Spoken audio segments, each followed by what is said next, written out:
नमस्कार। आज हम लोग जानेंगे राहुल गांधी के बयान के ऊपर, क्योंकि राहुल गांधी ना केवल अब से बहुत बहुत पहले से चर्चा में बने हुए हैं और पहले तो इनको पप्पू कहा जाता था। वर्तमान में इलेक्शन कमीशन और बीजेपी के नाक में दम करने वाला कोई व्यक्ति अकेले खड़ा हुआ है तो एक अकेला व्यक्ति जिसका नाम है राहुल गांधी। राहुल गांधी के द्वारा डायरेक्ट कहा गया है कि हाइड्रोजन बम आने वाला है बहुत जल्दी, स्पेशली इलेक्शन कमीशन पर निशाना करते हुए कहते हैं। और इलेक्शन कमीशन इतनी मजबूर हो गई है वर्तमान में कि इलेक्शन कमीशन का कोई बयान ही नहीं आ रहा है। बीजेपी है, कहा जा रहा है कि बीजेपी को बचाने के लिए इलेक्शन कमीशन लड़ रही है। उल्टा होना चाहिए कि इलेक्शन कमीशन को बचाने के लिए बीजेपी लड़े, तो राजनीतिक दलों का कहना है, हमारा नहीं है। और खुद राहुल गांधी कह रहे हैं कि राहुल गांधी का कहना है कि जो इलेक्शन कमीशन है बीजेपी को बचा रही है।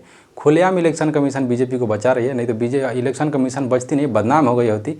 और इलेक्शन कमीशन का अगर साथ होता तो हम कब का प्रूफ कर दिए होते कि वोटों की चोरी की गई है। बार बार वोटों की चोरी का मामला आ रहा है।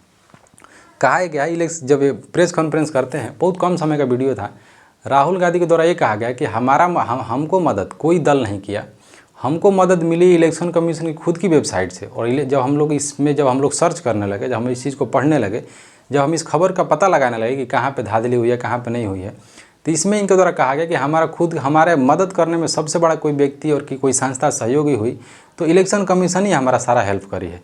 कहा जा रहा है कि ज़्यादातर हेल्प हमें इलेक्शन कमीशन से मिली है।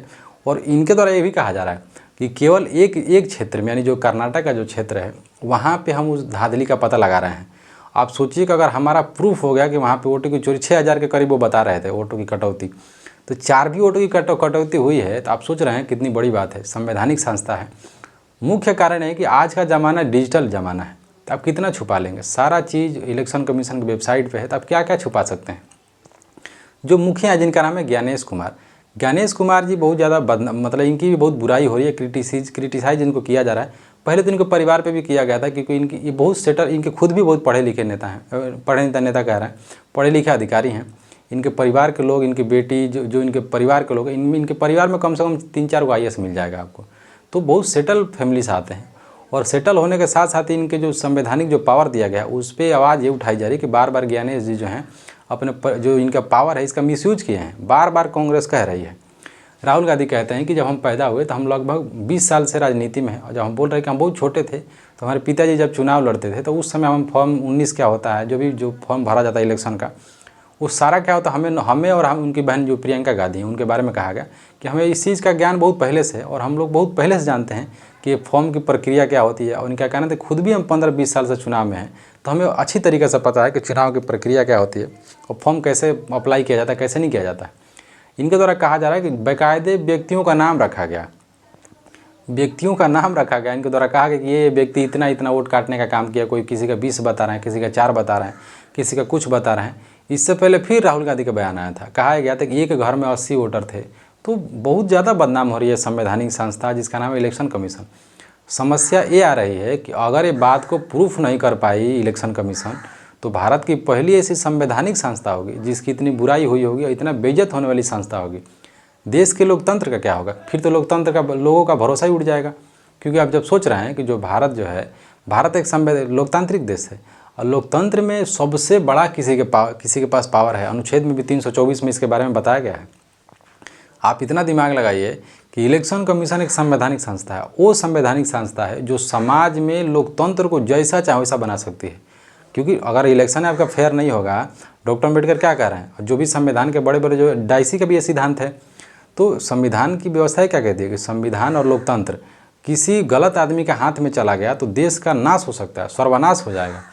इसीलिए देश की जो सत्ता है अच्छे व्यक्तियों और अच्छे नेतृत्वकर्ता के हाथ में जाए, जिससे राज्य और देश का विकास होगा।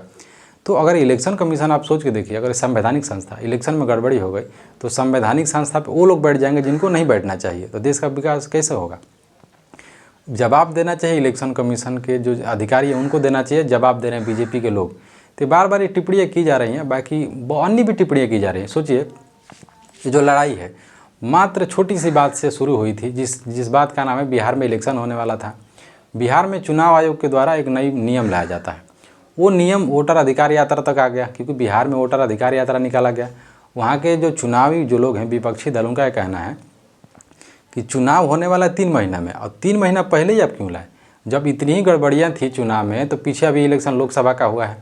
तो वर्तमान की जो सरकार स्थापित है सत्ता में, तो फिर तो उसका भी चुनाव गलत हुआ है, उसमें भी अवैध लोग घुसे होंगे। और जो विदेशी लोग भी जो जिनको आप कह रहे हैं रोहिंग्या कह रहे हैं, अन्य जो बंगाल के कह रहे हैं, बांग्लादेश के, तो वो लोग भी घुसे होंगे, तो उनका भी मत आया हुआ है। तो वर्तमान की जब सरकार वैध है तो वर्तमान अभी जो इलेक्शन होना वो क्यों वैध नहीं है?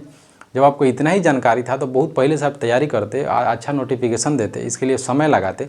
आपको ऐसी कौन सी मजबूरी हो गई जितना जल्दी आप इस प्रक्रिया को अपना रहे हैं? बाकी राहुल गांधी के द्वारा ये बात उठते गई, फिर बाद में जो कर्नाटक में इनके द्वारा जांच किया जाता है। कहा गया था पिछले समय में कि 1 लाख से ज़्यादा वोटों की चोरी की गई है। वर्तमान में इतना एक्शन में आ गए हैं राहुल गांधी, कह रहे हैं कि हमारी टीम लगी हुई है, जहाँ जा रहे हैं प्रेस कॉन्फ्रेंस के सामने भी कह रहे हैं, मीडिया के सामने, कि हिंदुस्तान के लोगों के साथ वोटों की चोरी की जा रही है। ये बात हम बहुत जल्दी प्रूफ कर देंगे, और इलेक्शन कमीशन हमारा साथ देता तो हम लोग बहुत पहले प्रूफ कर देते कि इलेक्शन में वोटों की चोरी की गई है। बाकी लाइट कट गया है, देखते हैं। नमस्कार।